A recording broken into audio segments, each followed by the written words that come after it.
Sloss and Humphreys on the road. Muggins and cream, cream and muggins, straight thuggin', living the dream. And that's our intro. Fucking muggles. Tickling the clit inside your head that makes you laugh. They said it can't be done. Are we in the same seats? That's hack. Ah, muggles. Accidental rim job in the park. Kiss, kiss, kiss. Or am I just being cynical? Muggled it up on fucking Mugglepedia. Where have you been since 9/11? Fucking love a mullet. You do? I love a mullet. It's a fuck handle. An earnest mullet. It's something to steer with. It's something to steer with. I want reins on the horse. I'm not just going to let a Clydesdale just go to town without steering. It's so funny. You wouldn't get into a car without steering. I'm not going to get into a chav without having a wheel. So do you care whether it's earnest or ironic? There is no difference between the ironic use of a mullet and the earnest use of a mullet. It's the same as racism in comedy. Yep. All right, okay, so we are racist then. Yeah. Oh, yeah, we've just been exposed. Yeah, I'm not even gay. I just have the ironic representation of homosexuality and queerness for those ticket sales, baby, and the death sat next to threats. this while you say that. Yeah, where did you your stag party? Not even. So, August to Friday. one of my best friends, my best bitch at my wedding, is a girl called Jean. When she lived with me at our old place back in like the 2010s, she hated living with boys all the time, and a lot of her friends were boys. Yeah. So for her birthday, me and 5 of her best boyfriends did her a nude calendar. That's fantastic. So for the listeners now, what Reuben is looking at is one of the pages of the live calendar that has been turned into an oil painting on canvas by Jean's mum. Jean's late mother painted this because she loved the photo so much. That's very beautiful. She's done several attempts at it. There's another one. Where's my room. Daniel Sloss nude calendar? Daniel Sloss and Kai Humphreys nude calendar. Or can I be part of one? You know, absolutely. Oh God, we should do a Sloss and Humphreys nude calendar. That would be a very with the guests. Yeah. With guests. Guests. I would pose. You should do it. We've been building up to this forever. While we're here. Oh God, Troy's up as well. Troy Hawk. Troy who films all my specials. He's an amazing photographer. Also, Milo would do it. Troy Hawk would do it. Yeah. He's got a rig on him as well too. Oh God, What you've noticed, Milo? Have you? Have you got? What's happened here? That was was this Stop Oil? That was in trans. They've come for even this. Stop oil paintings. They wanted Your face just then was sheer disappointment. Well, because I had another joke lined up, and I'm like, I don't want to fucking follow that. Like, just stop oil from a man who's in the please check my oil position. Oh yeah, very good. Nice, I like that. We all look for a dipstick. I always think, And he is one. see, there's a tag. Look at all the tags just keep coming. I always look at Stop Oil. You know how they always attack art, priceless art, and here's sport. the thing: if you want to make an impact on the world for a statement, the world absolutely demonstrably does not care about art. No. We don't care about art. We don't care about paintings. We don't care about priceless sculptures. We don't give a shit about that. If you want to make an impact to the general public, attack sport. Start ruining sports games. No, get off sport. They've been doing that, and it's doing me I tits don't in. watch sports, so I don't know. It's doing my head in because there's a position where I'm like, you're probably right, but I hate you. Yeah. Yeah. Well, You're actually turning the choir instead of preaching to them. It's like the people who, and don't get me wrong, I agree with a lot of the stop oil thing. Like, we're in a fucking climate emergency and it's all fucking awful. Absolutely. And Rishi Sunak is approving 100 new gas and oil projects in the North Sea. Yeah, and it all seems to be just getting worse. If you want to turn every single person against your fucking message, and this is where I believe in the conspiracy theory that Just Stop Oil is actually funded by the oil lobbies. Oh, it's doing a better job for the oil Because lobbies. if you want to piss off every single member of the fucking public, stand on the road in front of them while they're trying to get to the work or the cinema or shops. People that are where they don't want to be for minimum wage. I think it's Piss the thing, those like, guys off. there's not a single person on earth that doesn't kind of get it on some level, except for sort of people who work in the oil industry. I just think we all know, and it's actually about getting the people in government to stop taking the money, to stop okaying the projects. And you're not going to do that because politicians love money and they want to grab everything while they still can for themselves because they know the clock's running out. Yeah. There were protesters while Rishi Sunak was out in California with his family having a little holiday. Which, fine, fair enough. If you're a politician, you need a fucking break. I hate you as a person. I despise your fucking wife. But your kids are innocent. Yeah, I've got plenty of things to get mad at, not your holiday. Yeah. Some Stop Oil protesters put some black fucking sheets over Rishi Sunak's house. And I'm like, that every time. That every fucking time. Do it to the fucking politicians. Inconvenience them. 100%. Not the people who are kind of... what's the phrase? Who are the bystanders who have to deal with their own unethical consumption? Well, Because they're in a system. It's this thing of like systems, not people. All this up. And when you attack that, when you make an example of the politicians, you ridicule them, then the public gets more on your side than if they're inconvenienced. Exactly. Which is a shame. Yeah, it's a shame that that's how it works because, it should just be, we all agree that it's awful and we should all fucking sit down. But you've just got people who, we've gone through a fucking pandemic, we're going through the fucking 9th recession in 7 fucking years, like unemployment's through the fucking roof. The NHS is dying, it's real fucking brutal. But a lot of people are just tuning out because they don't want misery every fucking day. Yeah. So what you're doing is you're not making a point, you're just making them more angry. This is very true. I will say this about rising unemployment rates. It has done wonders for amateur porn. It has. Like OnlyFans and amateur porn, people are getting real imaginative. Yeah. It's fantastic. And people with no money are finding money. Exactly. And also people are caring less. I was watching the other day and a cat just walked into frame and out and they knew they would have had the chance to edit that or do a retake. And they're like, nah, put it in. Yeah. Now I'm worried about that neural pathway that's been set. I walked past your cats and had an erection. Although one of them did wink at me. I knew he loved pussy. Every so often. Yeah. It's not the base of my food pyramid. Do you dabble? I dabble. You dabble in poo? Oh, good. No, but it's not. More for diversity. Yeah. Just for the sponsorship. I Behind enemy lines. I will say it's always going to be like your toddler eating broccoli, though. It's going to look like I've eaten it, but I've just moved it around my plate a bit. No, it's not about gross out or anything. One more lick. Reuben, you're not allowed to leave the bedroom until you do one more. How old are you? Right? Okay, you're 30. I need 30 more licks, and then you can have dessert. Then you can lick her arsehole. If anything, it's the best way. It's the best way to get me to learn my ABCs. If anything, it's a literacy program. I will say this though. When I first started, I remember thinking I was doing like a really good job. And I reckon everyone, when they're down there, men especially, think that they're doing like a really good job. And then I just felt that little hint, that betrayal of the 2 fingers sliding down my forehead, trying to like nudge me into the right position. And at one point she just lost all fucking care and patience, grabbed me by my hair and steered me into the right position. And I realised I was in Twatatouille. And now this is why I like going down on trans men, because the dicks are so much easier to find. The clits are so much more present. Can I just get your temperature on this, talking about every man thinks he's good at eating pussy? When I was newly single at the age of 21, I read 2 books on how to eat. I remember you did this. Research. I did. One was called She Comes First. Oh, that's nice. Yeah. And the other one was... You were licking your finger to turn the book, and I was like, did you learn that in the book? Why have you spat on your Kindle? He sat there reading and he's like... Is there like a little map there as well that had like a little touch-sensitive moment where you could...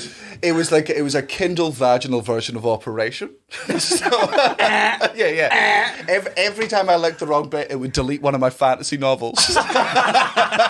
That's motivation. Yeah. You had such a fucking hilarious go at me and such a visceral, disgusted reaction to something I said to you in JFL, and I want to do the same thing because he does the exact same thing. Guys, do me a favour. How would you describe these? What are these? Trousers. What pants. Kind? But they're like linens. Yeah. And you had a nickname for them that we came up with? Oh, the champagne slacks. Get out. Leave. Leave. Absolutely. That's an Champagne appropriation of queer culture, and it's a bastardization of everything I hold near and dear. Hold on, do we not make up champagne slacks? I said that he was like, That is the most straight thing I have ever heard, and it's a reason why you should be rounded up, kept in cages with shot collars on. This is my usual It's not even goal. your approach to women, it's those two words. Champagne slacks. It sounds like the worst yacht rock band. It sounds like it was made by men who are the reason women go to the bathroom in groups. This is the reason we cover our drinks in bars. It's like a Madness cover band that's still trying to think of a play on baggy trousers. It's an excuse for you not to go to a tailor. Anything that encourages the word slack in tailoring as opposed to biology, I'm out. I'm out. but it's like, you know, because you can just get like normal like linens from Primark and stuff, and they're just stuff that you wear around the house. Can you? Okay, can you? Can you? I've definitely Get linens from Primark? Why don't you ask the person most likely to shop in Primark, guys? As you... I meant me, but Matthew, everyone voted you. Everyone voted you, Do you Matthew. remember in Zara when they started to write "Please help me"? They had started to sew "Please help me. I'm getting paid this much in my slave workshop." That's the level of clothes. That's the problem with fast fashion. Like that was such an amazing. That's a moment of protest where people went, "Oh fuck, this is real." And then the world went, oh, yeah, but it's still going to sale. Yeah. We'll still go in the sale. But also, Primark then found out and stopped them doing that, so I've forgotten that travesty existed. Because everyone's forgot. It's gone. Also, the viciousness of the news cycle these days is so quick that a new trauma, a new disaster, a new thing happens, so that these horrible things, they don't even get the chance to accumulate in your consciousness, because you're still doing Control-Alt-Delete. You're still... What's that... The thing where if you don't use it on your... Right click, centre back. Is that a sports reference? No, it's a Photoshop reference. Centre back. Centre back. I also thought you said centre back. Centre back. That's why I Centre back. I was like, I got that. Right click, centre back. And or like when you don't use an app on your phone for too long and suddenly you have to re-download it. Yeah. I think that's what happens with our consciousnness with every new fucking thing, instead of having... Because we just can't hold our lives. Yeah. Our lives, our kids, if you have them, why would you? And the news cycle and how to function. So we all just become a bit... And there's so much to care about that you stop caring about much because, like, for instance, if you find out that there's suicide nets on the Apple building and you're like, oh my God, that's horrific, and then get your iPhone and Google that news story and go, oh my God, it's true. And then, and then just carry on with your iPhone. I think it's tied into their creche, so the kids have like a little bouncy castle as well. Yeah. They just have to bounce over the corpses. So it just gives them a tiny little bit of zest for life so they can get back up there and start working. We're like, surely that suicide attempt was super fun and has given you such an endorphin rush that you've remembered how fun it is to sew. Well, apparently the Tories, I read this the other day, are trying to reclassify suicide as emigration for better optics at the moment. He emigrated to hell because suicide is a sin. And...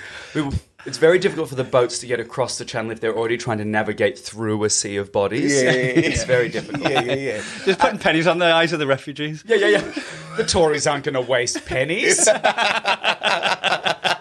Barely even fucking chocolate coins. Eventually, at one point, they're going to set up a Takeshi's type castle game show, which is you're allowed to live in Britain if, without any help, you can run from France to England on the backs of the corpses without falling into the water. That's the greatest version of American Ninja Warrior. That's our new immigration policy. Yeah. Rishi Sunak is wanking himself silly to this podcast. He's like...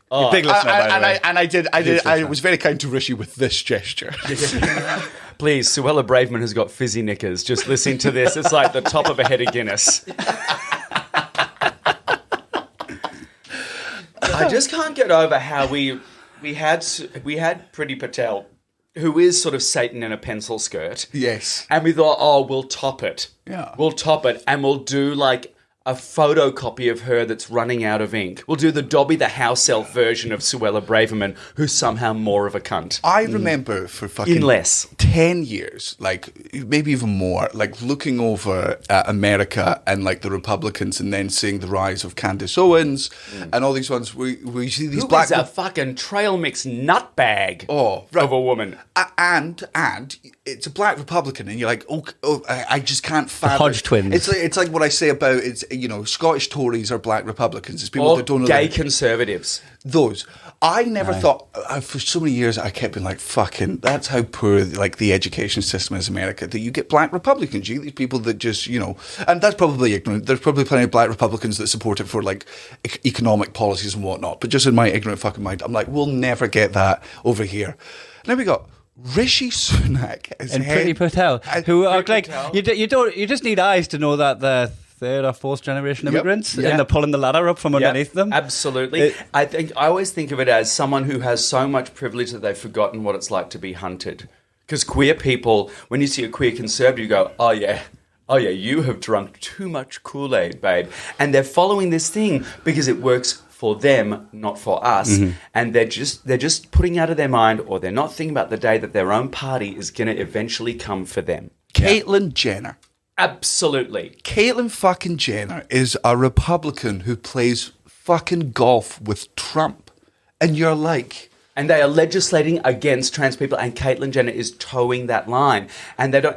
look, as a Jew, we're always told the stories of they came for the socialists, they didn't speak up, I didn't get... And you are always bred of your privilege in society is conditional on the power structure of the time, right? Technically, my whiteness is conditional on the power structure of the time. Because for the right people to come into power, I'm no longer a very privileged member of society. I'm out. Yeah. But these people just forget that. They think they're untouchable. They don't realise it's fragile, what they're sitting on. The little pyramid of privilege that they're sat on is built with hay. Because I tell you what, if the Republicans get every bit of power that they're trying to, Caitlyn Jenner will be out. She'll be in a fucking camp, an internment camp somewhere, caged with no rights. I guarantee it. Or she will get fucking hate crimed on any fucking street in America and absolutely nothing will happen. Like, she'll just be beaten within a fucking inch of her life, or maybe to death. And all the Republicans will be like, well, at least there's no more trans people in the Republicans Party. Like, we've done a little fucking clear out here. Like, here's we're not going to put her on the note or anything. So do Republicans, like, see her being a Republican as a good thing? Like a hall pass? Like, look, we are inclusive. Or do they see it as, like, but it's fly in the ointment? In the same way that these are the same fucking Republicans that are being like, it was the Democrats that actually wanted slavery and it was the Republicans who released them. And you're like, yeah, that is true. But also in the 150 years since then, those parties have swapped sides. Yeah. And they're now different. You've chosen to ignore 150 years of fucking based on the colour of the tie they're wearing. In order to go... But it's a very comedian way to justify it, right? And therefore, it has there's no right-wing comedy. There's how much right-wing comedy is there in Australia?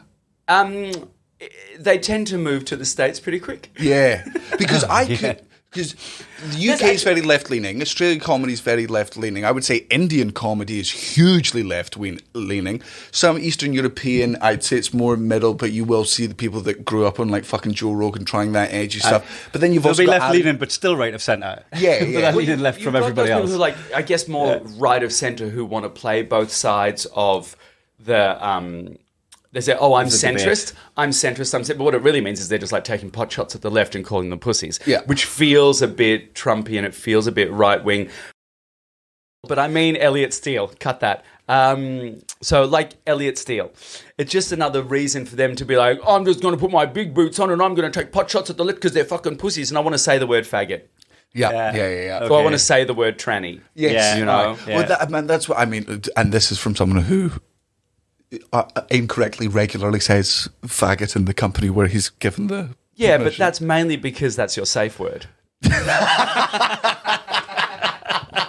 That's when you're like, the dick is too deep in me. Yeah. Faggot!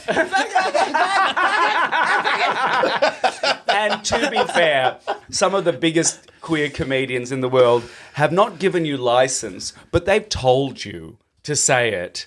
They've had the paddle in their hands and been like, fucking say it. You know what you used to do, though? It reminds... When you used to do this with style, it reminds me of, like, when people get children to swear. And there's a little 4-year-old going, fuck. Actually, it's funny, but you know they shouldn't be doing it. Yeah. Don't do it in school. Don't do it outside of this one. Well, that's how I had to change kindergartens. Yeah. I got chucked out of kindergarten, my first kindergarten, because at 3 years old, Mum was having a cocktail party. And she said, this will be funny, right? So she told me a joke and then stood me up on the table and made me recite the joke.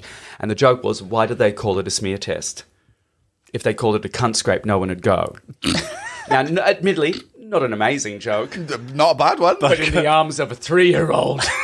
Magic. And it killed. And I remember it killing. And then the next day... now I'm a comedian. And now I'm a comedian. The math is there. And the next day, Mum just got a phone call being like, we...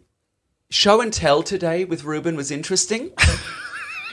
Because, of course, what happened was the kids didn't get it, but they saw all of the teachers fall to the ground laughing.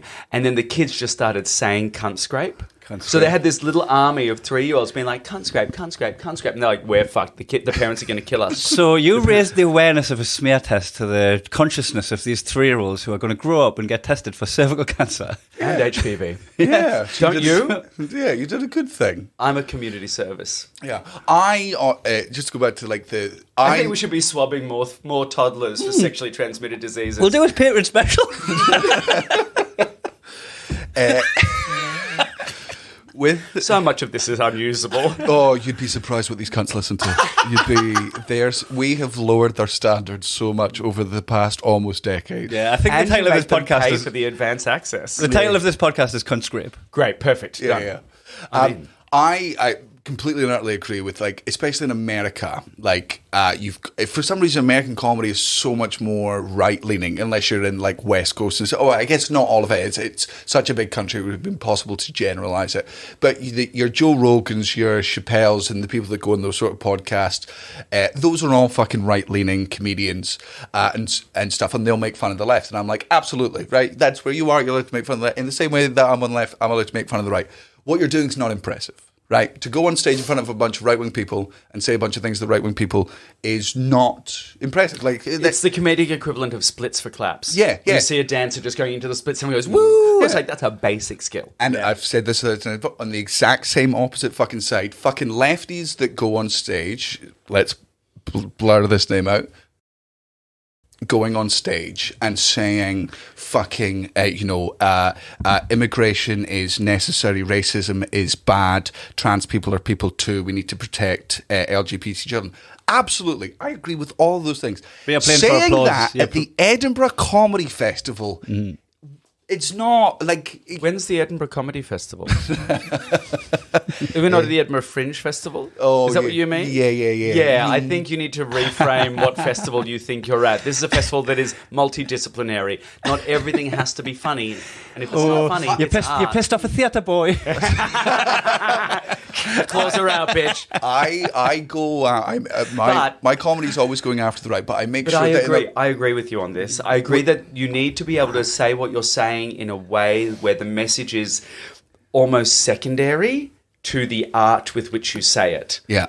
And I agree, but also part of me goes, we're at a moment in society where that message, A, it's wonderful for it to be reinforced with an audience, and B, if that person is successful enough and they're getting on mainstream TV and they say it, oh, actually, I'm changing my mind halfway through. If they're saying it in a mainstream form with not enough art, does it do its job by converting people? Or is it just making them go, oh, for fuck's sake, another lefty, blah, blah, inflammatory, blah. Just Stop Oil. That's what I... Are they the comedic equivalent of Just Stop Oil, where people just roll their eyes? That's often my fear of it. Like, I know I could go... And don't get me wrong, I've done progressive... I did a show about, men being held accountable for all of our responsibility in sexual assault. And that was, And to be fair, that wasn't a message to either the left or the right. What was it a message to?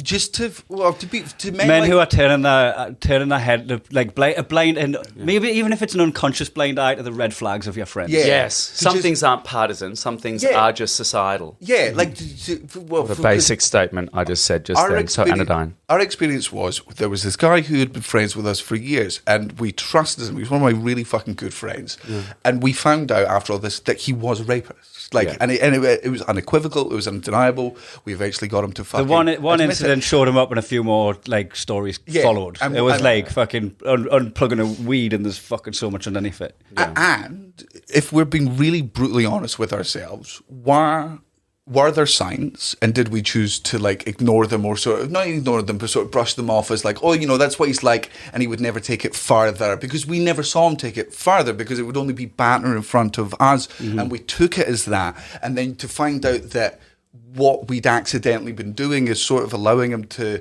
Aiding and abetting. Even my own wife said like she would never leave him with her friends. Yes. Because I was just like, oh, he's always flirting, and he had success with women. So you look at that as, like, if he was getting zero success, you would look at him and just go, he's a fucking... But that's not how, like... He's a creep. Yeah, there you But go. I'm entitled to women's space. I'm entitled to women's body. I have success with women. I take that further. Yeah. Yeah, I get that. And also, we discount women's experiences. We discount women saying, oh, by the way, here's the thing. We go, yeah, you're just overreacting. You're hysterical. Your womb's making you emotional. Yes, aye. Yeah, you're thinking with your ovaries. Yeah, so my thing was like the crushing realization for us that we hadn't done enough, and you know, we'd done less than enough. It's just It was the glass shattering, and you're just saying that it was there, wasn't it? Like, I think that, but that's a non-part. It is fucking roasting in here. Yeah. Yeah. Yeah, It's a it little feels sauna. like a room you definitely are doing compression sessions in because you haven't got any ventilation, which for a Jew is culturally triggering. we actually do have It's all ventilation. right We just too. can't have it on during the podcast because it would be too It just loud. hums too loud. So you got an iron lung in the room somewhere. Yeah. Kara's doing very well. We'd rather have sweaty guests than poor audio. That's I understand. Yeah. I get it. so- This is working a treat, though. Oh, good. And something you absolutely want to fan yourself with. I'm imagine. having a great time. This might be my new merch. Fanning If you myself don't with do my the nude arse. calendar, I will. Oh man! Speaking of your merch, there was one bit in GFL. You've got your big, beautiful fan. Yeah. That you because it was fucking boiling hot GFL, and you're like, you with that fan is like those little nerds that got really good at those switchblades. Like The butterfly knife. that just- yeah, that's like you like ba ba ba. And I would look at this, and it's your big, gorgeous face, big, giant grin on your face, and just my dumbass fucking brain and shit. I'm like, it's just Reuben holding a microphone. Just Reuben holding a microphone. That makes fucking sense. And it wasn't until like fucking day 2, I think you said it to Darcy Michael, because he went, geez, that's amazing. Whose cock is that? And I went, what? And he went, the cock on the fan. the fish is Reuben with just a cock on his hand, like. A huge turgid cock, like erect cock in my hand with drips of pre-cum on it. It's a real photo. And then the huge text over the top says, child of divorce. And actually, if you come to the K-hole on the final weekend, you'll see that cock in action. He's one of the guests on the K-hole. wow. Yeah. His name's Elliot Steele. Elliot Steele. His name is Elliot Steele. Yeah, you'll see that. It's a great bit of merch, and no one ever sees it until after the fact. Yeah. Oh, I couldn't believe how subliminal it was. It's a magic eye, if anything. You need to shake your head and go cross-eyed, and then it comes at you. a magic Nice. racial slur. Aye. It's a, What? What's the What? what's the hole in the dick called? Oh, You fucking urethra. Is that so? That's Urethra. It's on. called a urethra, you children. Or sometimes, As in- all you can eat soft serve. as in Aretha Franklin. That's yeah. Our Lady of Hull. The First Lady of Hull. Yeah. That was my drag name until it became Vaseline Dion. That's so. Nice. Talk about getting something stiff. Oh, bugger. Plane's ruining this. I didn't know you were under a flight path. Gross, I'm leaving. Yeah. No, I wanted to, but now I think I'm going to move beyond gender for drag. And now my new stage name, I want to be a grinder name that I saw here in Edinburgh 3 nights ago, which killed me. It was just Plugs Bunny. Great. Nice. Do you ever have those moments where, as a comedian, you look at something a member of the general public has done and gone, that is objectively funnier than anything I have poured my heart and soul into writing and crafting? Yeah. Because sometimes that lightning strike of inspiration just goes... It's hard to trust the public, though, because that member of public might have just getting it from a sitcom that you don't watch yourself. And it could be like The Office. How about this? My brother is one of the funniest people I know, right? But he's also, like, definitely on the spectrum, but undiagnosed. But he shits me, so he probably is. And he and I love sitcoms, grew up on Golden Girls, The Nanny, Frasier, all of those. And he continually suggests alts and continually throws jokes at me, and half of them are hilarious.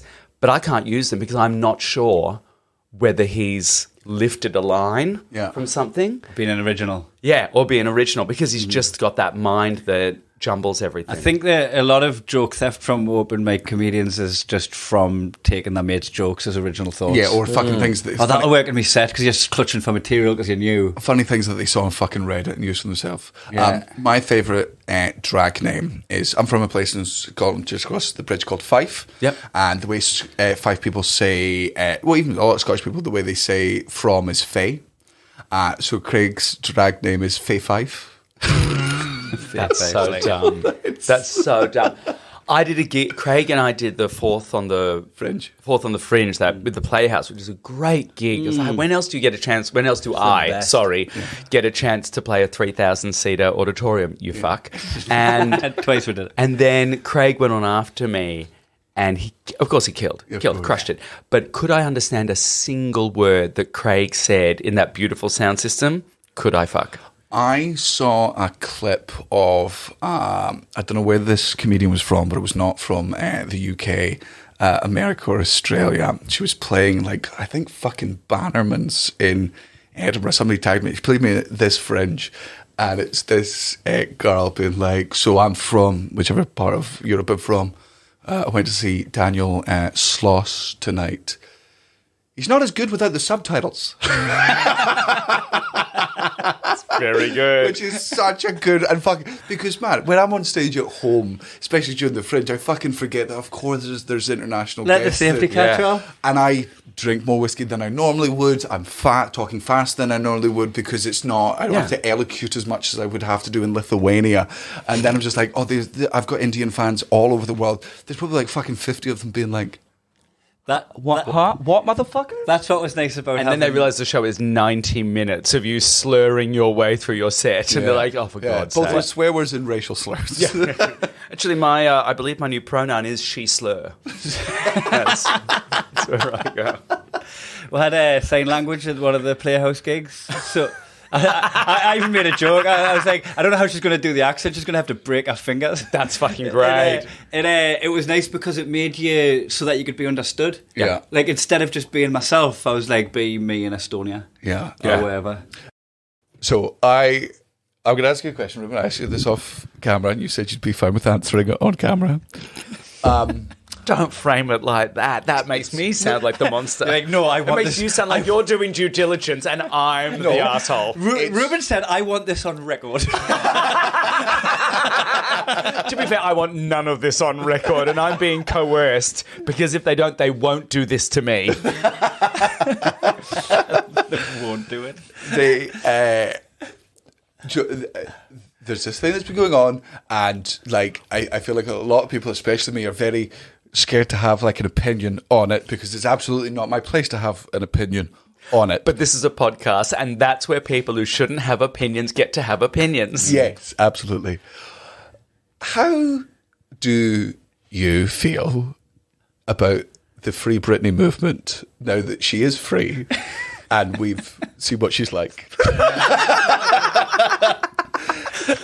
I think, look, I am obviously what has happened if you have either too many boundaries or none at all, right? Yeah. And both are very bad. And she's someone who's had an arrested development at childhood. So, in effect, we have given a toddler unimaginable wealth and access, and we're seeing what that does. We're seeing what happens if someone with a lot of trauma she didn't get the help she needed. Nope. And now she's not getting any help at all. But she has millions of dollars and a boyfriend who is made of abs, pecs, a face and dick. And quite frankly, I would go through any amount of trauma if it meant I got to be jackhammered by the Latin Hercules. Like, if it meant that my family had to hate me and I had to be filled with drug addiction, anxiety, social pressure, suicide ideation, if it meant that I got to be filled like a profiterole daily by that man. Everybody's worried about that, and Reuben's just going, but have you seen that fella? But have you seen this man?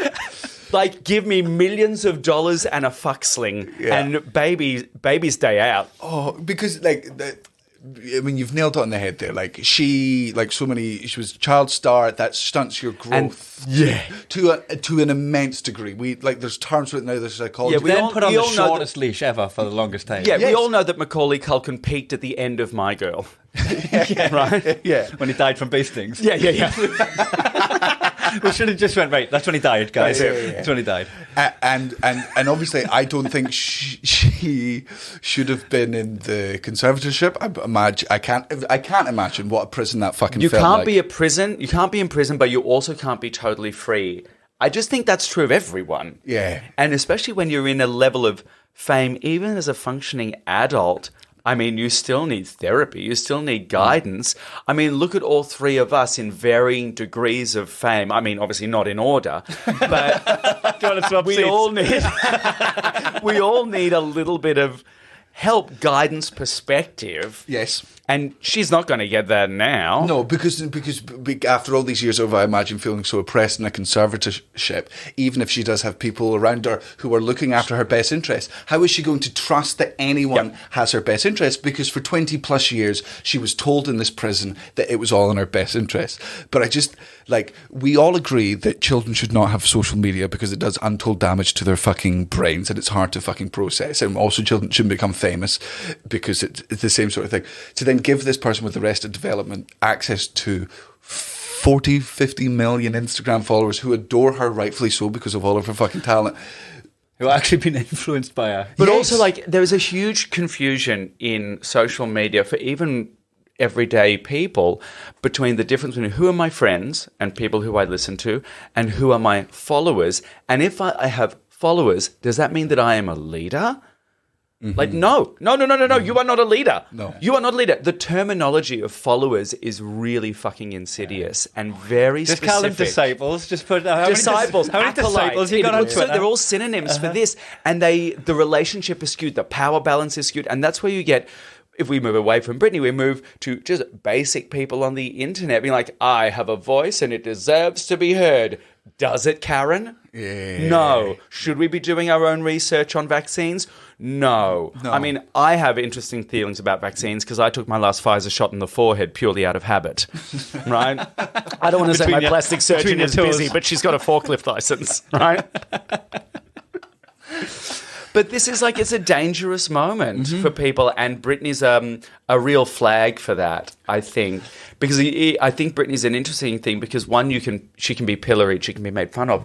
But while people are making fun of her, they're really cognizant of the emotional cost, and they have a lot of empathy and sympathy for it as well. I just didn't think, after growing up and watching Britney when I was a kid, I didn't think there would ever be a future where I felt guilty wanking over her nipples. Because nobody stops her posting things. So I've seen Britney's nipples, I've seen her butthole, I've seen her vagina. Because they get taken eventually, but she's Where have you seen Britney's butthole? On Instagram. Man, we can't see the butthole edit of Cats, but we can see Britney's butthole. Yeah, man. She she does dancing a lot of the time. A lot of her videos are dancing because that's her expressing herself, and she loves dancing, of course. But she does it in very revealing clothes, and sometimes she posts nudes all the time with things over her nipples. I'm confused because it's everything I've ever wanted. But this is where context is important. Yes, we all want to have these sexual fantasies, but if they're not in the correct way, if they're not in that way, then suddenly you go, okay, then we all have a good understanding of context, consent, all those kinds of things, informed consent, also a dim cap defense.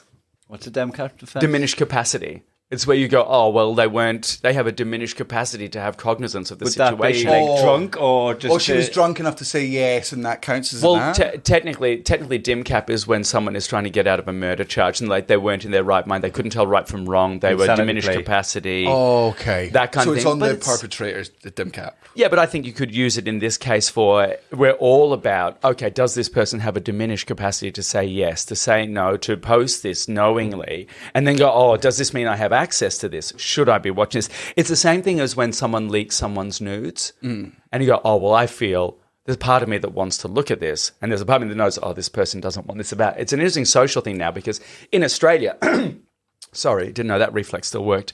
In Australia, someone dropped on Twitter a collated file, a Dropbox file of 40 different AFL players' nudes. Oh, yeah.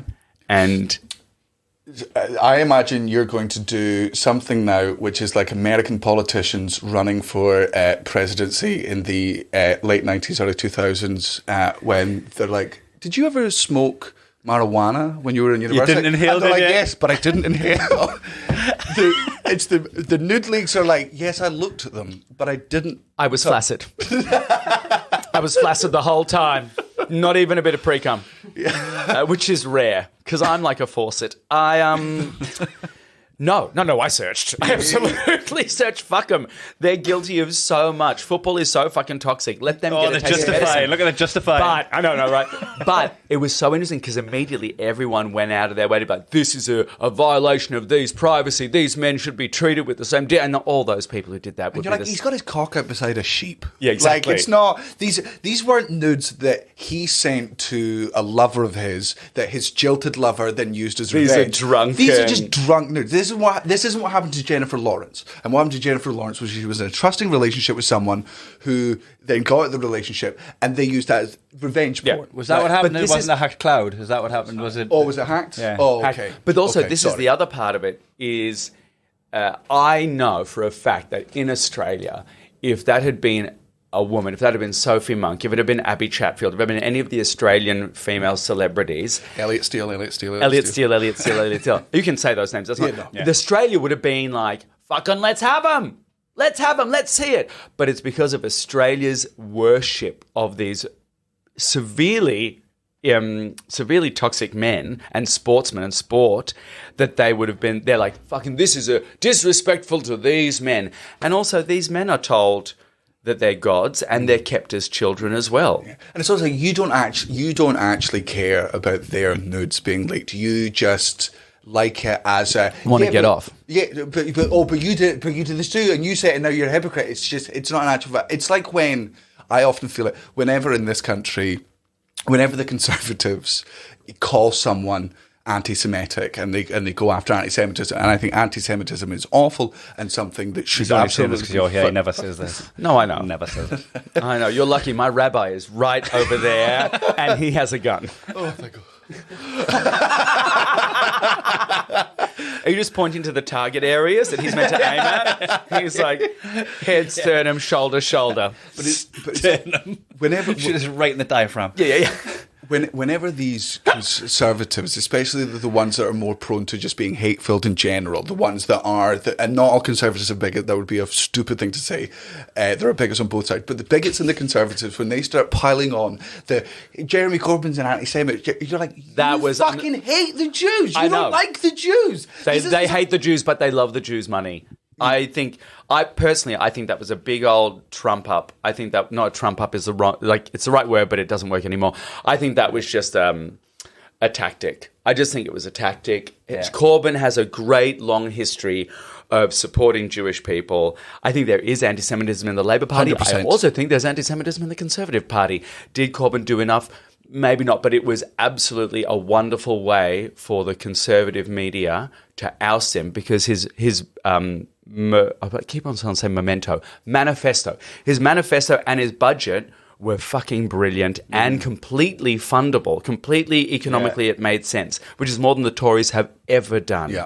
And they slit his Achilles heels before he could even run the race. And the majority of voters don't even read it anyway. I've argued with people about, because I read all of them and then all the manifestos and had like arguments with people who hadn't read any of them, and I'm like, why are we even having a conversation? You haven't got the They'd be like, what about Exactly. Jeremy Corbyn's magical money tree? And you're like, that's just a Murdoch media phrase that they put in. But also, you've been given a party line. He just gets to be smeared with the dirty word of socialist. But then you look at all the great things that the UK is based on, and they are socialist values. And the NHS, the great fucking medical system in the world, is a socialist scheme. Yes. People are worried about socialist because it's a step away from communism, and the only version of communism they know is fascism using communism as a Trojan horse. It's the thing that's always like... I love that we're getting into this on this podcast. Straight from Britney Spears' butthole to this. The range. I always get annoyed whenever I speak to... Because I think especially in America, because of the power of the media over there, people wouldn't be able to tell you what socialist and communist is. They wouldn't be able to define either, at least of all separate them from each other. And of course, there have been horrific regimes in history that I feel have disguised themselves as socialists, and but what they doesn't negate the fact that what they did was fucking horrific. And they're like, socialism doesn't work. I'm like, okay, you don't get to claim to be the greatest country in the fucking world if you couldn't make this thing work. Because if socialism is going to work in any country in the world, surely it will work in the greatest country on the planet. And if you cannot fucking implement it like Norway did, like Sweden did it, motherfucker, you are not the greatest country in the world, and not by a long shot. I got really frustrated with my friends back home who like argued against socialism when they were like, oh, well, I don't want them to take my money and give it to other people. And I'm like, oh, whoa, dude, you'd be getting it. You'd be getting it. You'd be getting the money. Like, you're not getting it. Look at where you are. You have severe delusion as to where you sit on the economic ladder, bitch. Yeah, we would be taking money away from people. You have no idea how wealthy these people are. You can't fathom the money they've got. Just to do a slight shift away, I don't know if you guys discussed this. I can't remember if you guys discussed it in your podcast. When did you actually start stand-up? Was it cabaret? It was cabaret first for you, right? Yeah. So I was in musical theatre, and they tried to fire me from a touring production of Evita, which they couldn't do because they didn't follow protocol of warning. Disciplinary action. However, I would walk on stage and turn upstage as the doctor diagnosing Evita with uterine cancer, and lift up my my doctor's coat, and I would have my balls out with a smiley face written on them to Evita in the hospital bed. Or sometimes I would have a clipboard that I was meant to like, turn the page on, that's the diagnosis, and no. And on the back of the clipboard, I would have Myra Hindley's headshot. And you kept your job because of bureaucracy. Yeah, I kept my job purely because of red tape, thank the Tories. And I deserved to be fired, but they couldn't do it. But I was also getting fantastic reviews. Yeah. But I hated the regimented nature of it. I hated the repetition. I hated the hierarchy of it. It had a high school vibe, and high school is such a shit place for me. I just have an allergy to anything like that. So then I saw cabaret in the UK, which was a host coming on stage singing and talking shit in between acts. Like, I can do that. No one tells you what to do. No one tells you what to wear. You can roast the public. I can roast the public. I can be a smart ass. You can roast the fucking acts if they're shite and you don't want them back. Actually, the more you roast them, the better the night is. And it's like a true sign of love if you're roasting the acts, if you do it well, right? Yes. Same for comics. And I'm like, I can do that. So I kind of just jimmied my way into a cabaret gig by saying, I'm a West End star. Not true. I'm a huge deal in Australia. Not true. Did a gig here, got it filmed, went back to Australia on the next trip, told them I'm direct from London, I'm a huge star. Super. Yes. And they went, we love that. And then I did that, and then I started doing cabaret hosting. And, like stand-up gigs do 50 quid a night, 100 quid a night or something at that time. And the cabaret gig was like £300 to host. Wow. And I could do it 4 nights a week. And if I played it right, I could do an early show and a late show. So I was like, I'm never, ever going to go into stand-up. I'm just going to do cabaret. And what put me aside from a lot of other cabaret hosts was that I didn't just have my same 10 minutes, that I just repeat or rinse and repeat. I had more jokes. My songs and my bits stretched. And you're also so very good in the room. Like you, and I would say the same for Craig Hill here. I would also say the same for Emmanuel. There are comedians who, when they walk on stage, even if they've got this entire brilliant back catalogue of material, you could do comfortably 30 minutes just with the fucking crowd easily. Yeah. And you're absolutely heckle-proof because you react within a split second of the heckle leaving the mouth. Yeah. You don't ponder over what the fuck they've just said or whatever. I remember there was a guy front row at the Comedy Store and you were crouched down an inch from his face the minute the words left his mouth. Yeah. I was like, go on. Yeah, what have you got to say to me right now? Yeah. Come on. And he shrunk. He shrunk to that size. My response to heckle is so different. I go for mine's is the teacher method, right? Yeah, which let is them sitting in the silence for a bit. If you heckle, I'll go even if I heard them, I'll go, what did you say? And they'll say it again, and I'll be like, so, acoustics, man, could you say it one more time? And they are losing because the first time they didn't get a laugh. The repetition absolutely did not get a laugh. The third time, they're like, nothing. You go, right. Yes. And then I won't make any jokes about it because I want you to know the second you join in, everything stops. Funny is over. I used to have a thing that I would do, which was someone would say whatever they did, and I would just stop the show and wait and wait and wait and just go, right, we've learned what happens when you speak, and then move on. Nice, yeah. Let the bouncy castle go down. Yeah. And then pump it back up again. Yeah. And just go, look, everywhere the fun stops. The fun stops. It's very funny, but I love the room. I've always loved the room, and I've only really started stand-up sets maybe the last year because I signed with Comedy Management, who we're putting you in stand-up rooms. You have to do stand-up rooms. You were saying to us out there, and this was when you tapped into the fucking soul of my comedy heart. Your show, first of all, 90 minutes, obviously, as all good shows should be. But you're in a 75-minute slot. No, I'm in a 60-minute slot. Right. That I'm stretching with the second knuckle of my act, if that makes sense.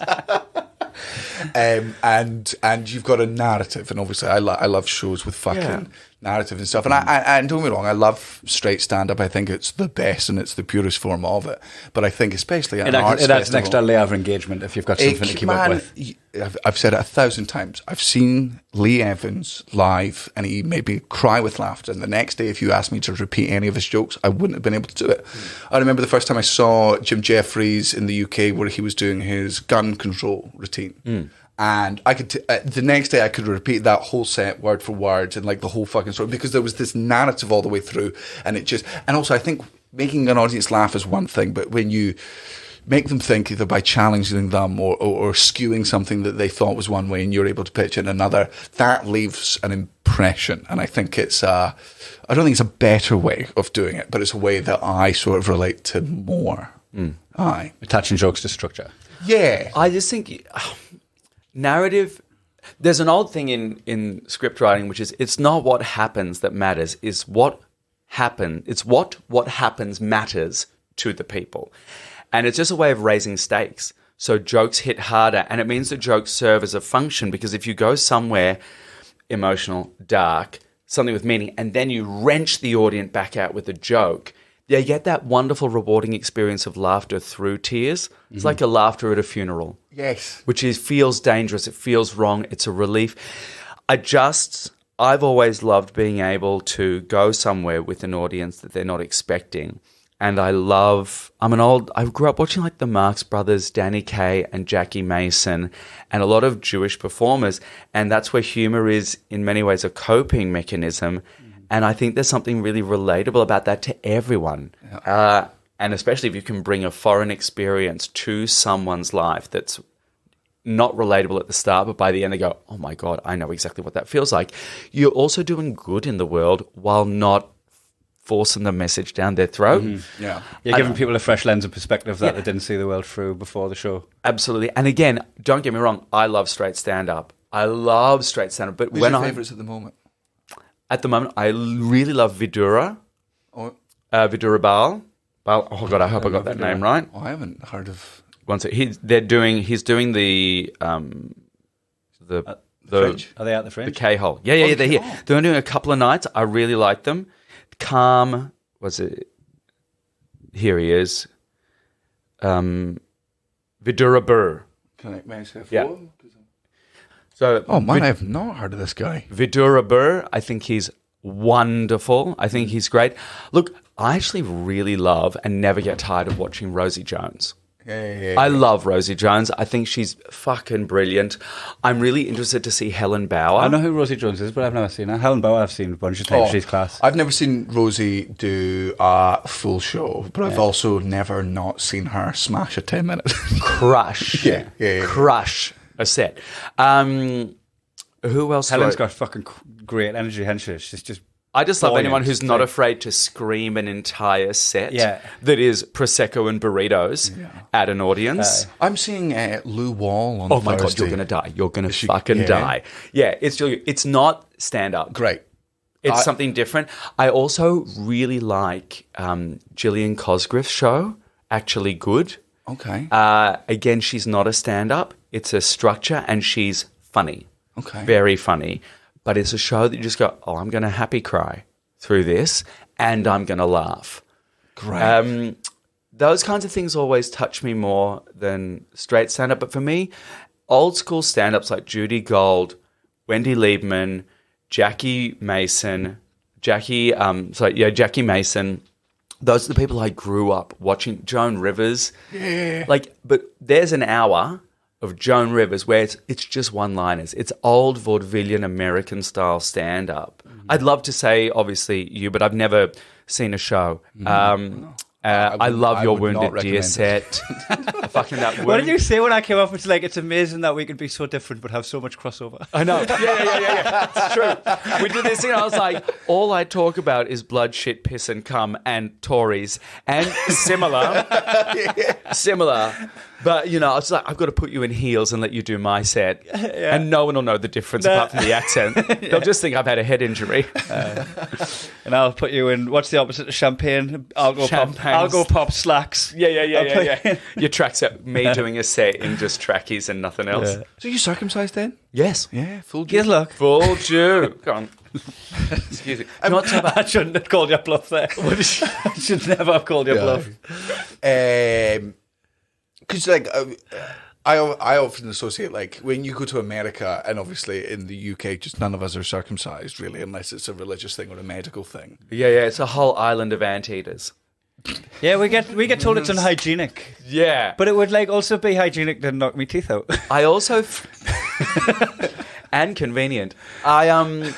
I just look personally, I would rather me not be circumcised. I just think maybe just don't put a knife anywhere near a child's genitals unless it's for a very important reason. And aesthetics, or a rule based on when we didn't have running water, refrigeration, air conditioning, antibacterial wipes, or we didn't live in sand, is probably for the better. And also the reason Americans, I try to get this through to Americans, the reason British people are not circumcised is because that costs the NHS. So they're like, we're not going to do an unnecessary surgery on you because that'll cost us money. In America, where it's all for profit, they're like, your baby needs circumcised. Yeah. Why? Because I can pay that guy 25 grand. That's why. Money, please.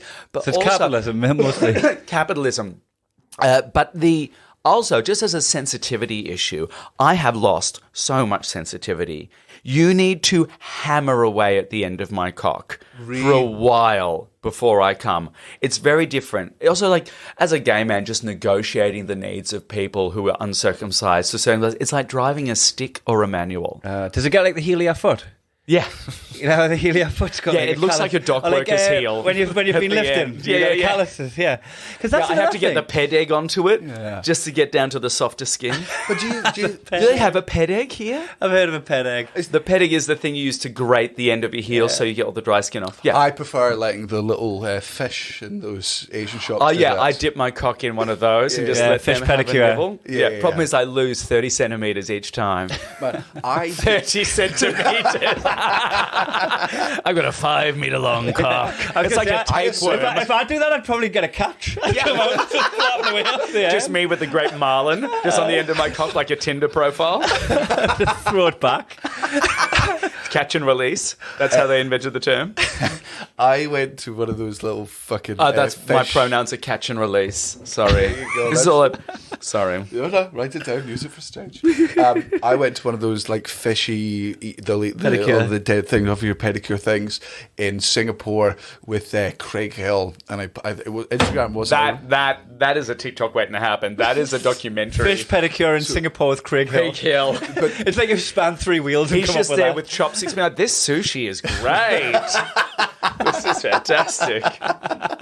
Soul food. Get out. Leave now. Or just find a good perch to sit on. Yeah.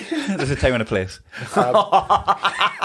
Let's talk about this in scale, shall we? This has to stop. There's none. It just has to stop. There's no fish butt there. Okay. We'll slowly get over this. I'm gonna kill myself. Help me, Cod.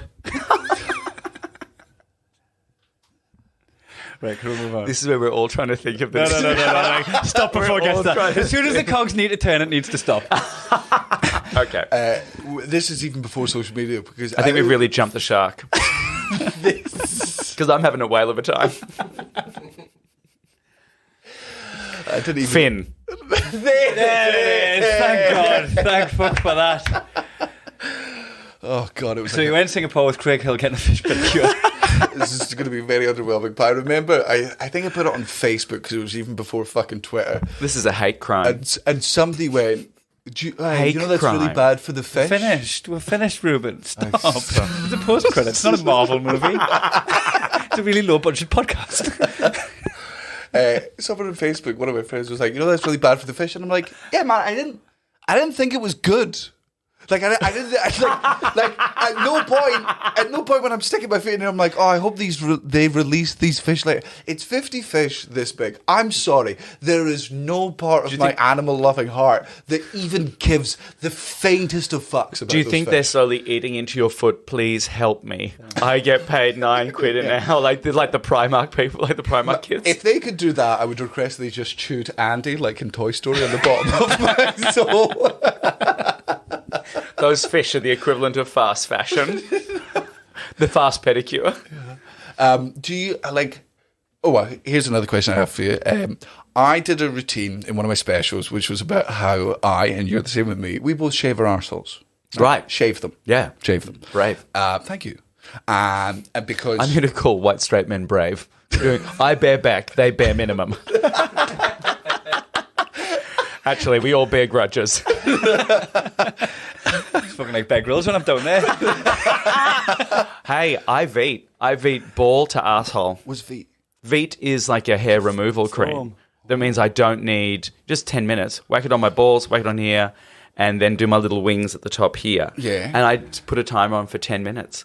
And then you get a little drops plastic razor, like soft silicone razor, and you just wipe and it all comes away. Oh, because I didn't bring this up on the podcast with Cara the other day, right? But so I knew it was just the Cara had like finished her cycle and it was getting to the and she was like, we can start going. We're back in business. Back in business. Just flipped it open. Mm-hmm. And I'm like, and man, it's difficult with a child because they occasionally like wake up. You got to make sure that they're going to be down, and there's nothing more and less sexy than your wife whispering in your ears, "Can you be done in 10 minutes here?" And you're like, "Yeah, man." Do you need that? If there's any time I need a time limit, it's when I'm bent over with a hand mirror, shaving, putting a razor near the most sensitive part of my body. I want a clock ticking down. So I know we're gonna have sex within like the next 3 days based on when we can sort of get it done. And it's been a while since I'd tripped, so I do my butt, and that's just for me. That's just for wiping. I think wiping your arse. Leg over your head like a contortionist. Like you're about to climb through a tennis racket. He's there. I believe we call that the calamari or the salted pretzel. Like you're going to fit through a tennis racket. It's wonderful. It's a fucking great image. So So I do that, and I'm like, well, while I'm here, I might as well. Like, I get like a fair bit of pubes there, and I don't think me personally, I would never want to be. Yeah, I can get quite puby. you look like you have an Man. hairless, like a Hiroshima level of hairlessness. Oh, it's all here and right round my. Oh, you're a arsehole. fawn. mine's is- all below the waist. Mine's is bright The ginger. Mr. Tomness. I want that. I have got Copper, it's all proper just copper like locks. a vaguely hairless, not hairless. It's like a vaguely colorless body hair. But I want something either blonde or ginger would be It's hot. tricolour, right? I've got like ginger there, and then like dark brown around my cock, and then me blonde balls. My ball hair's like fucking What, white. a Neapolitan cock. Mate, it's tricolour. It just needs a waffle in it, doesn't it? Can you please start an OnlyFans? Please. But like, don't The ironic shave. thing was, you would be his only fan.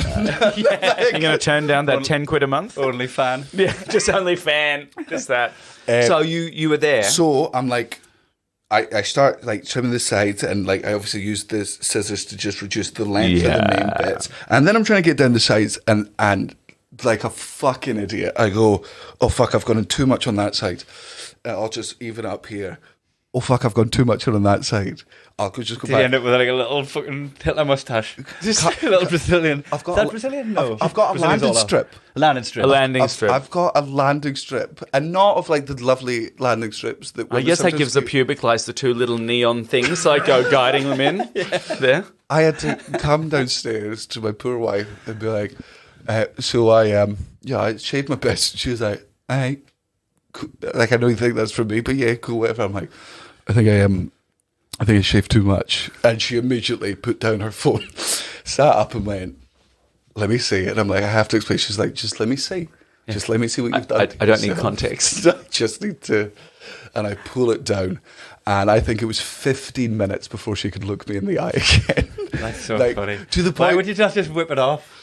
Like, if you That's go- worse. That's worse. That's objectively worse. I'll go full fucking all off. Like, What? I'll get like let it grow back and it turns into like kind of fucking funny hair. And How get it all off. does Natalie react when you turn up with fucking no hair? That's fucking fine.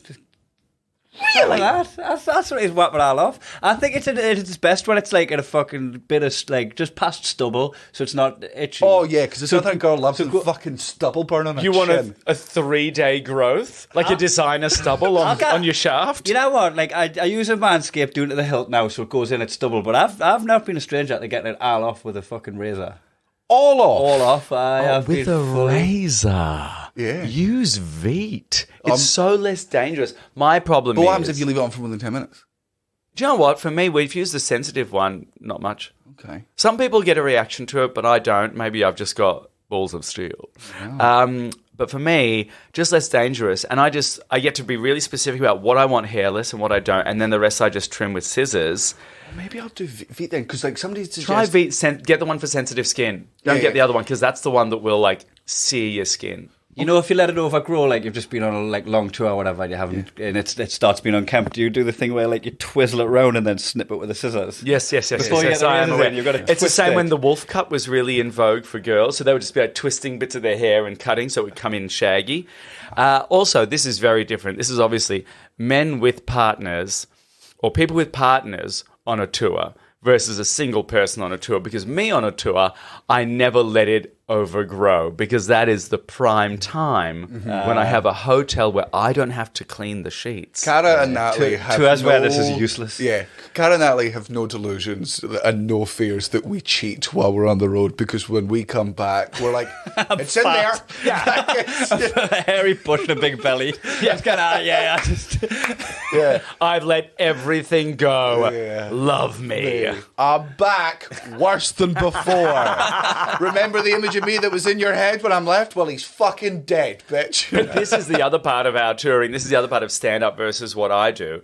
You doing stand-up encourages so many unhealthy habits, or just a sedentary lifestyle. Whereas me on tour, the shows are so fucking athletic. You'll see it here. I'm dripping in sweat the whole time. Yeah. I'm drinking too much water. I'm sleeping. I'm shoving as much food in as I can. I come back from tour and I've lost so much weight. At the end of this 2 weeks, I'll be a ghost in a shell, which means all of Asia will be wondering, why is Scarlett Johansson playing me? So you get your workouts. The more you work, I hate being in a gym, but as a gay man, I want to subscribe to a really harmful aesthetic. Yeah. But I do it in the shows. Oh, that's another thing, with the shaving it all off. You've got to have abs if you're doing that. You can't have a gut and completely bald. You could, because if you've got a bit of fur on you, then, especially in the queer community, if you've got a bit of fur on you, the cuddliness of you is accessorized by the aesthetic of bear. Okay. Or cub. Mm-hmm. Or wolf if you get Otter's older. Another one. I'm an otter. I'm a slim, furry gentleman. What's a fat bald guy? What are we? Eels? Eels. Eels? Is that right? Maybe Seals. I've just made that up. Seals would be No, right. not seals. Walrus. Well, those eels. What about that? What about the hagfish? The one that's long and thin but secretes a lot of mucus so it can get away from predators. That Oh, that's feels what we are. appropriate. Right. Yeah, Hagfish. that feels good. Well, Daniel, I don't know what you look like younger, but you both would be, I think, now twunks. Which is a twink that has twanked its last twunk. It's the past tense of twink. Hairless, thin, kind of young sort of chicken. You might have been chicken at a stage. My fucking ego there, when you went, you two are twunks, I went, oh, that's obviously twinks and hunks. Not an out-of-tune twink. An out-of-tune twink. That is a very accurate description of me. I can't sing for shit. Yeah. Absolutely. It's a little flat. Yeah. So they'll get the tuner and get the hammer and that little twist where they twist the wires. I reckon I've got some twinking days back in us. Like if You absolutely would have. I bet you two in like white singlets and light blue jeans with your hair spiked in a gay club. Yeah. Oh my God, your holes would have been battered like calamari. Means already in trouble. I haven't had any of the beating. He couldn't be gay. He shits blood just regularly. I haven't in a while, but it used to be my thing. That's growth. What a USP for a comedian. It was my MO. Yeah. What, that was your first MO flirt? positive. You just sort of Rothko'd the toilet in a mix of like reds that seeped into browns. Well, I'd look at the ball and go, well, it's claret. That's fresh blood. I don't need to worry about that. Have you had that checked out, or is that just? Yeah. That's they found out what blood type he was with the prostate exam. So they just said Natalie needs to cut her nails. Which is a fair thing and a sacrifice she should make. Yeah. Where can our lovely fans see? Because you've been doing the K-hole. Is it Thursday to Sunday or is it Friday to Sunday? Thursday to Saturday. Thursday to Saturday. Thursday. We've added. When does this go out? It's, Thursday. What day? Tomorrow. Tomorrow. No, is it tomorrow or Monday? Monday? Yeah. This is Monday's episode. Yeah. This is Monday. Oh, it's next Monday's episode. Wednesday to Saturday. We're doing a Wednesday show. We've added a show on Wednesday. Yeah. Great. And it's in a 500-seater Spiegel tent. Amazing. So we're getting our big hitters in for the acts. And it's already selling really well. K-Hole goes Wednesday to Saturday. And then my solo show is Tuesday to Sunday. At 7:50 p.m. You can find all the details on my website, reubenkaye.com. I'm also going out on tour throughout the UK and Europe. Get in. What are you doing in Get Europe? in. We've got loads of people all over Europe. Great. So. I'm doing Stockholm. I'm doing Oslo. I'm doing Amsterdam. I'm doing Brussels. Keep talking. I think I'm doing a Berlin date. We're still waiting to find Fuck yeah. a Berlin date. So all podcast listeners, you fucking to get Reuben back on this podcast, you have to go to these shows to prove that we actually can sell Yeah, tickets on his behalf. please do, because I listen and people come up and say, I heard you on this podcast, so I know which podcasts are the good ones to do. Do And us this all is- a favour, go to the show and make sure that he's aware that This it's is worth just a coming favour. back on. Yeah. And then I'm doing Leeds, Bristol, Brighton, Manchester, Sheffield, and I'm doing a residency in London at the South Bank Centre, which is a full 2-hour version of the show with a 6-piece band and an interval. It's a huge thing on the South Bank in London. Just go to my website. All my dates are there. You've got options. At ReubenKaye.com. Very simple, very easy. And Reuben Kaye on all social media platforms. And, Except on Grindr, where I'm Plugs Bunny. And by the end of the Fringe, are you and me going to see any more gay theatre together? I hope so. There is a play I want to see. I think at Summer Hall, which is 4 men of very different ages discussing their chemsex experiences in various stages of undress, and I think that's the one for us. Let me know when you go to that. I'll come. Well, there's poppers at the door. Actually. No.